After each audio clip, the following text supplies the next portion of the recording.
वो है pivot table. Pivot table is similar to data analysis, जो मैंने आपको पावर बीआई पे सिखाया है, हम उसी को थोड़ा सा बेहतर समझने की कोशिश करते हैं। ठीक है, तो आ जाते हैं हमारे एक्सेल शीट पे।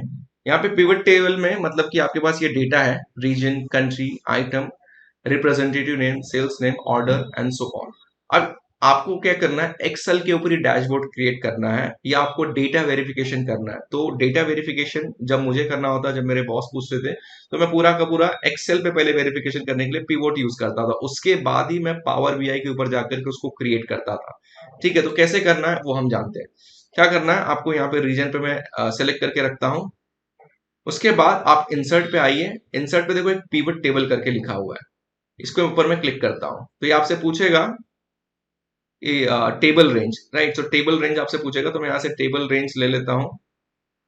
क्या है मेरा ये पूरा का पूरा कंट्रोल, एक बार क्या करोगे, control shift down and control shift right.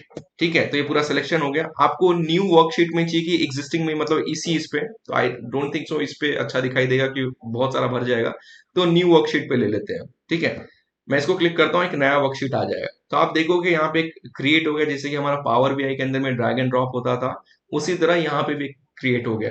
सो अब क्या करना है, अब यहाँ पे देखोगे एक फिल्टर है, कॉलम्स है, रोज है एंड वैल्यूज है। तो आपको रीजन एंड कंट्री जो डिम होते हैं वो फिल्टर में यूज कर सकते हो। मैं कंट्री और रीजन को इसमें डाल देता हूँ। ठीक है, और मैं आई थिंक ईयर को भी ले लेते हैं, ईयर को भी फिल्टर करना रहता है। Where is year, year, order, ship date ले लेते हैं इसे। ठीक है, यही हमने तीन को फिल्टर में लगाया है कॉलम के अंदर में। एंड रोज के अंदर में क्या करूंगा ना, रोज के अंदर में हम प्रोडक्ट ले लेते हैं या ईयर ले लेते हैं,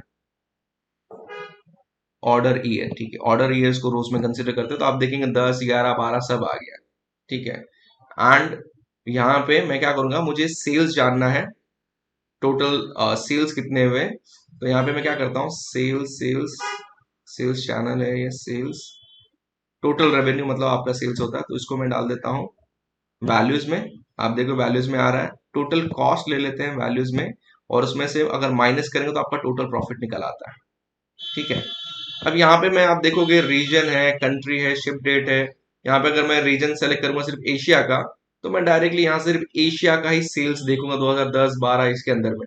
अब लेकिन मुझे क्या करना है ना कि I want to also go dice and slice, जहाँ पे उसके अंदर यूज करते हैं। तो सिंपली क्या करना है, यहाँ पे आप दिख रहा रहेगा आपको स्लाइसर, मैं इस पे क्लिक करता हूँ, और स्लाइसर किस चीज का आपको क्रिएट करना है।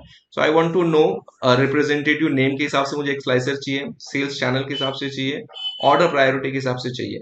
ठीक है, मतलब सेल्स चैनल किससे ज्यादा मेरा बिक रहा है, ऑनलाइन की ऑफलाइन, रिप्रेजेंटेटिव कौन सबसे ज्यादा बेच रहा है, और ऑर्डर प्रायोरिटी कैसा है, मतलब कस्टमर के हिसाब से।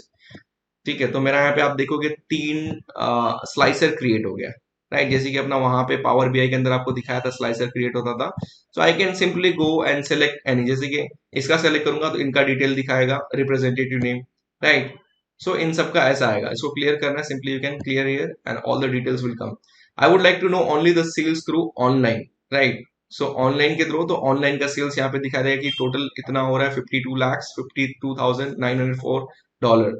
ऑफलाइन से कितना हो रहा है सेल्स, यहाँ पे ऑलमोस्ट 9 लाख के ऊपर जा रहा है आई थिंक। ठीक है, 9 लाख के ऊपर जा रहा है, तो मतलब मेरा ऑनलाइन सेल्स ज्यादा होता है।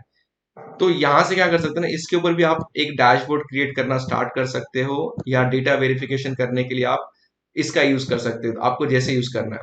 तो यहाँ पे हम क्लिक करेंगे तो हमारा सब डिटेल आ जाएगा, और जितनी सारी चीजें आपको जो इसके अंदर करना है ना, आप पीवोट को अच्छी तरह से सीखिए और एक डैशबोर्ड आप क्रिएट कर सकते हो। तो मैंने आपको यहाँ पे बेसिक बताया कि कैसे हम डेटा लेते थे।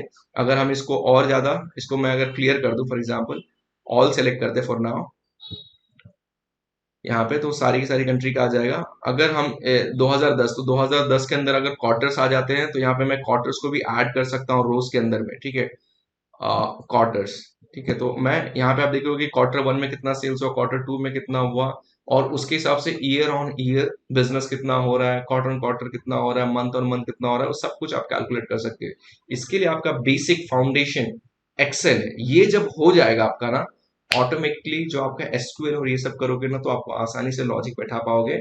या जब डेटा आप dim and fact table create करोगे, तो वहां पे आप आसानी से ये सब डेटा को क्लीन करके आप डेटाबेस में स्टोर कर पाओगे।